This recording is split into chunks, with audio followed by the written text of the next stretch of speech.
Hello everybody, I'm Lucy. This is my first video. I really hope you enjoy it. When I did a video with Dzing, you were all really kind and said I should start doing my own channel.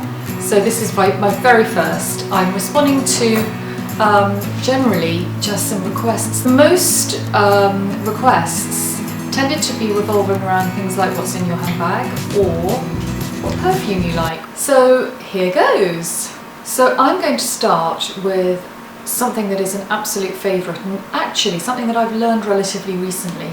I've liked Jo Malone perfumes for a long time, but the more they've expanded their range, the more excited I've been by them. A few weeks ago I was lucky enough to go with Dzing and Lily to Jo Malone, and they introduced us to layering the scents. And what they do, I don't have one of the darker tones of scent here, because this was a masterclass in mixing, but this one is called White Jasmine and Mint, and it is exactly that. There's a top note of mint which is really fresh, and it's an everyday type of perfume that you can put on and feel invigorated. It's not over herby or over lemony, but generally if I'm wearing a perfume first thing in the morning after I've got in the shower and I'm doing a school run, I don't want anything too heavy or overpowering, so I want something light. And this is stunning, it's great, looks beautiful of course, all her bottles look amazing. If you want to make it a little more interesting, and this is what I found really cool, is when we went to Jo Malone, we were told by the girl doing the masterclass, forgotten her name, but she was an absolute sweetie, the art of layering. So you would spritz on something that would complement another. So I used White Jasmine and Mint, and the other one I got was Earl Grey and Cucumber, which sounds absolutely bizarre, but it really does evoke that feeling of Earl Grey tea and cucumber sandwiches. Very British, obviously very clever I think of the brand, because it is quintessentially English, but the scent is lovely, it's not cloying, there's a herbiness and a freshness, and they do last. I highly recommend exploring a little bit more rather than just choosing one, layering. I started doing it myself before I was taught with red roses, which is quite a powerful, overpowering roses scent. You either love it or hate it. It's a bit like Marmite.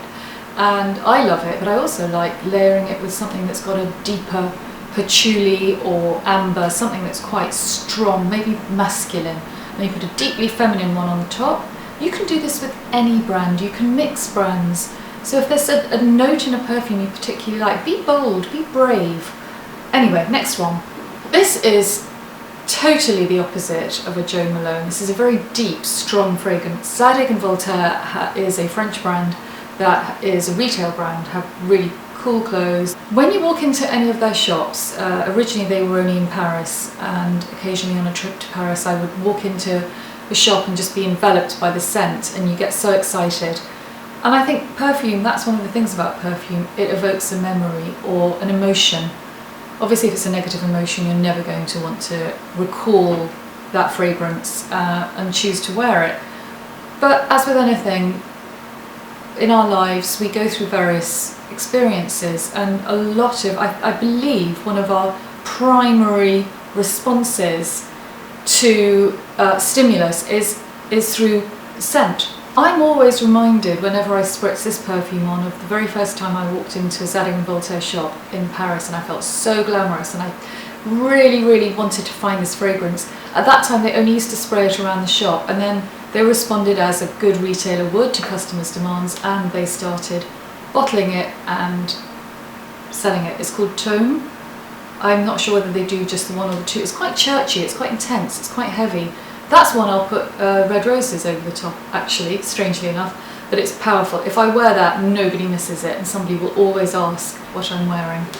So over to one of my favourites, and I'm really sad to hear, I've just found out that this is going to be discontinued. I'm really upset about it, because you can see I've hardly any left because I'm being really mean with myself. You might be overwhelmed by the amount of perfumes I have. I adore perfume. If I'm having if it's birthday or Christmas, I'll always ask for a glamorous special perfume. I don't buy it for myself, except once a year when I go on holiday, and I will buy something at duty free. I'll treat myself, but otherwise I'll ask friends and family to get me some glamorous perfume, because even if I'm feeling rubbish, if I put on a spritz of lovely glamorous perfume, it makes me feel great. This is Tom Ford Violet Blonde. It is obviously supposed to be for blondes. I've got an affinity with it because I put it on, I just feel it works. It works for me, it works for my skin tone. It's a perfume I could wear in the morning and in the evening, and it would travel equally. It doesn't overpower you, but it's a lovely, lovely fragrance. I'm really sad that's going Tom Ford.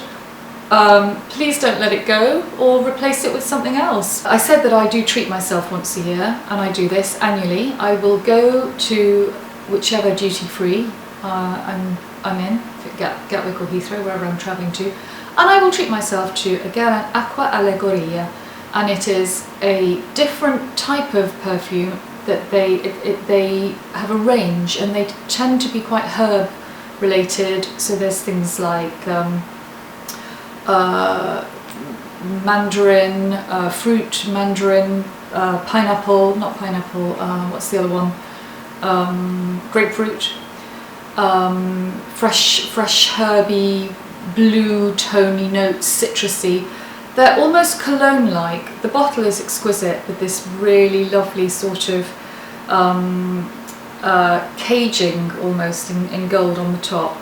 They're the sort of things you can spritz quite liberally. They don't last an awfully long time on the skin, I have to say. They're not deeply powerful, but for a spring-summer fragrance, a spritz, some of them are limited edition and they don't last very long, and what they do is they will repeat the really popular ones, but they always look lovely. The tone of the liquid is either a pale blue or a pale pink or a pale yellow. This one is called Te Azzurra. It's amazing.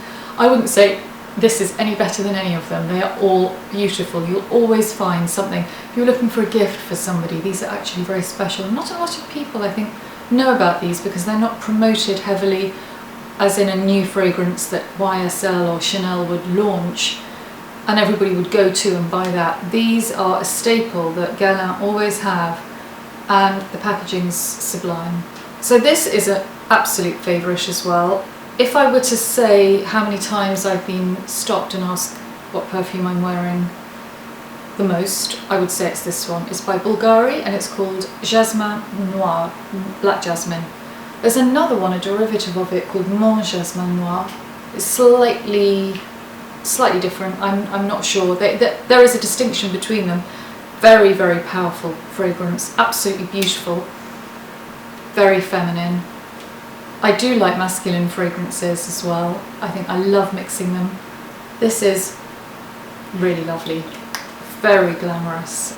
Now this perfume has a story attached to it. I fell in love with it in a department store in London and found myself, I sprayed it on my wrist, went out for dinner with some friends and spent the whole evening just like, oh my god, what is that?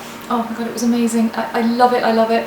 I think somebody tried to get it for me for a present and then had to run around the whole of London because it had sold out. It wasn't promoted. It was a relatively unknown brand. It's Byredo perfume. This is quite unique. It's called Dzing. It's by Artisan Parfumeur. I bought it in Paris, but you can buy it over here. Artisan Parfumeur, I think, is stocked in Paris. Again, I'm sure you can buy everything online. This one's called Dzing, and its main note is leather. It's a very, to me it reminds me of horse riding, saddles, bridles. It's a very, very musky fragrance. I will wear this on its own, or I will layer it with something quite light and citrusy, and the notes work beautifully together. There we are, that's my perfume selection. But hopefully I've shown you a few of the perfumes that excite me. And as I said, as long as I feel I'm freshly showered and my hair is washed or put up straight and I've got a modicum of something on my face, like a little bit of mascara or concealer, a spritz of perfume will lift my spirits and make me feel strong and resilient, and then I will take on the day. And it's part of my armour. We all need a little bit of armour, we all need a little bit of confidence, whatever it is that makes you feel as if you're more polished for the day. Perfume happens to be one of my crutches, so it's interesting that people asked what I wear. I hope you enjoyed this. I've enjoyed talking to you. Let me know if there's anything else that you'd like to know about my perfumes or skincare or routine, tips, advice, anything, and I look forward to my next video. Bye everybody!